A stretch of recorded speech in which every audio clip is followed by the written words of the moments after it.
सभी प्यारे बच्चों को मेरा नमस्कार। आपका अपना यूट्यूब चैनल एल के एम मीना पे सभी का स्वागत है। तो प्यारे बच्चों, आज की वर्कशीट हमारी शिक्षा निदेशालय की तरफ से दी जाने वाली कार्यपत्र संख्या 80 और विषय हमारा हिंदी और ये कक्षा 10 की वर्कशीट है। यहाँ पे सभी बच्चे अपने नाम लिखें, यहाँ पे अपने कक्षा अध्यापक का नाम लिखेंगे। आज की तारीख हमारी 1 फरवरी 2021 और दिन हमारा सोमवार का है। तो प्यारे बच्चों, इस वर्कशीट में हम पढ़ने जा रहे हैं व्याकरण का टॉपिक, रचना के आधार पर वाक्य। तो ये पिछली वर्कशीट भी हमारी आ चुकी है, तो उसमें आपको बता ही चुके हैं कि भाई ये वाक्य 3 प्रकार के होते हैं, सरल वाक्य, मिश्र वाक्य और संयुक्त वाक्य। तो इनकी परिभाषा आपको अच्छे से मैंने पिछली वर्कशीट में बता दिया है, तो आप सब वहाँ से उसको याद करेंगे। ओके, तो अब हम इसमें चर्चा करे जा रहे हैं कि रचना के आधार पर वाक्य को हमें कैसे कैसे प्रयोग लेना है, कैसे कैसे हमारे पेपरों में पूछा जाता है, तो कैसे हमें उसका आंसर देना है। तो सभी प्यारे बच्चे वीडियो को अंत तक देखें और इसे अच्छे से समझने का प्रयास करें। और जो भी बच्चे मेरे चैनल पर नए हैं, प्लीज़ मेरी वीडियो को लाइक एंड सब्सक्राइब जरूर करें चैनल को। तो बच्चों, अब तक आपने पाठ्यक्रम के लगभग सभी व्याकरण बिंदुओं के बारे में जान चुके हैं। आइए आज हम रचना के आधार पर जो वाक्य बनते हैं तो उसका अभ्यास हम करेंगे। नीचे दिए गए प्रश्नों को ध्यानपूर्वक हमें पढ़ना है और नीचे दिए गए विकल्प को हमें अच्छे से क्लिक करना है। तो रचना के आधार पर वाक्य, तो रचना के आधार पर यहाँ पे हमें ये वाक्य दिए हुए हैं, तो इनको हमें कैसे पेपर में हल करना है तो उनका भी हम जानेंगे। ठीक है, तो आपको मैंने बता ही दिया कि वाक्य 3 प्रकार के होते हैं, सरल वाक्य, मिश्र वाक्य और संयुक्त वाक्य। तो इनकी परिभाषा आप अच्छे से याद कर लेंगे और इनके उदाहरणों को अब देखें कि दिनेश ने खाना खाया और चला गया। इसमें हमें सरल वाक्य में बदलना है। तो आप देख रहे हैं भाई, दिनेश ने खाना खाया और चला गया। कि आप देख रहे हैं इसमें भाई संयुक्त वाक्य भी जुड़ रहा है कि भाई 2 काम हो रहे हैं कि दिनेश ने खाना खाया और वो चला गया। अब हमें इसे, ये हमारा वाक्य है संयुक्त वाक्य, तो अब इसे हमें सरल वाक्य में बदलना है। तो इसमें क्या होगा हमारा कि जो ही दिनेश ने खाना खाया वह चले गया, कि भाई ये भी वाक्य एकदम सही होगा। दिनेश खाकर चला गया था, ये भी एकदम सही है। दिनेश खाकर चला गया था, ये भी एक बात कर रहा है। जैसे ही दिनेश ने खाना खाया वह चला गया, मतलब सारे ही ये सेंटेंस है हमें इशारा कर रहे हैं कि किसी में हमें कोई दिक्कत परेशानी नहीं है, लेकिन हमें सही आंसर कौन सा होगा वो हमें छांटना है। कि दिनेश ने खाना खाया और चला गया, दिनेश खाना खाकर चला गया, सही सेंटेंस ये बनेगा। तो इसका आंसर हमारा होगा बेटा ख। क्या होगा? दिनेश खाना खाकर चला गया।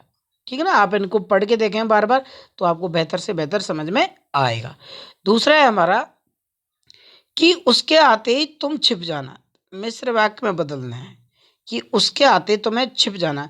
यदि वह आए, जैसे हम कहें ना भाई कोई आए तो तुम क्या करना है? छिप जाना है। तो ठीक है बेटा, ये हमारा गलत आंसर होगा, क्योंकि बात तो इसमें सही कह रहा है। उसके आने पर तुम छिप जाना, उसके आते ही बोलना नहीं, तुम छिप जाना। तो ये हमारा इसमें ख है बेटा, ये हमारा राइट आंसर होगा कि उसके आने पर तुम छिप जाना। वह आए और तुम छिप जाना, ये भी गलत होगा। जैसे ही वह आए तुम छिप जाना, तो इसका हमारा आंसर क्या होगा कि उसके आते ही तुम छिप जाना। तो उसके आने पर, भाई कोई आएगा तो तुम क्या करना है? छिप जाना। तो इसका भी आंसर हमारा ख हुआ। अब देखते हैं हमें तीसरा, जब उसने मुझे देखा तो खिसक गया, संयुक्त वाक्य में हमें बदलना है। भैया हमें सरल मिश्र वाक्य किसी भी रूप में दे रखा है, लेकिन हमें इसे संयुक्त वाक्य में बदलना है। मतलब 1 से 2 देख लें कि जो ही उसने मुझे देखा वह खिसक गया, उसने मुझे देखा और खिसक गया, संयुक्त वाक्य में हमें बदलना है। तो देखो यहाँ पे 2 सेंटेंस बन रहे, तो इसका आंसर भी बेटा ख होगा कि उसने मुझे देखा और खिसक गया, कि जब उसने मुझे देखा तो खिसक गया। तो यहाँ पे इसका ये संयुक्त वाक्य बनेगा। ठीक है, तो इन तीनों के ख आंसर है। आगे देखते हैं हम चौथा क्वेश्चन और 5वां क्वेश्चन। चौथा क्वेश्चन हमारा, निम्नलिखित वाक्यों में से संयुक्त वाक्य का सही विकल्प चुनिए। कि संयुक्त वाक्य का हमें विकल्प चुनना है। यदि आप नहीं मानते तो मत मानिए, कि हम कैसे थे, किसी ने आप नहीं मानते हो तो मत मानिए। क्या ये संयुक्त वाक्य है? गलत नहीं।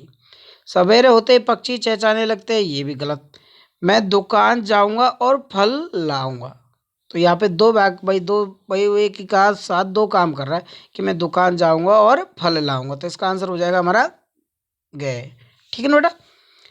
5वां है हमारे सेंटेंस में, हमें इसे संयुक्त वाक्य में रूपांतरित होगा कि रमेश बाजार गया वहां से सेब लाया। इस वाक्य का संयुक्त वाक्य में रूपांतरण होगा रमेश बाजार गया और वहां से सेब लाया। रुपेश सेब लाया, वह बाजार गया। रुपेश बाजार जाकर सेब लाया। जब रुपेश बाजार गया तो वहां से सेब लाया। तो यहाँ पे हमें कैसा, यहाँ पे दो सेंटेंसों को और शब्द के माध्यम से जोड़ा जाएगा कि रुपेश बाजार गया और वहां से सेब लाया। संयुक्त वाक्य में आपको पता ही है ना, और, लेकिन, किंतु, परंतु ये सारे शब्द जोड़ते हैं। तो इसका आंसर हो जाएगा हमारा कै।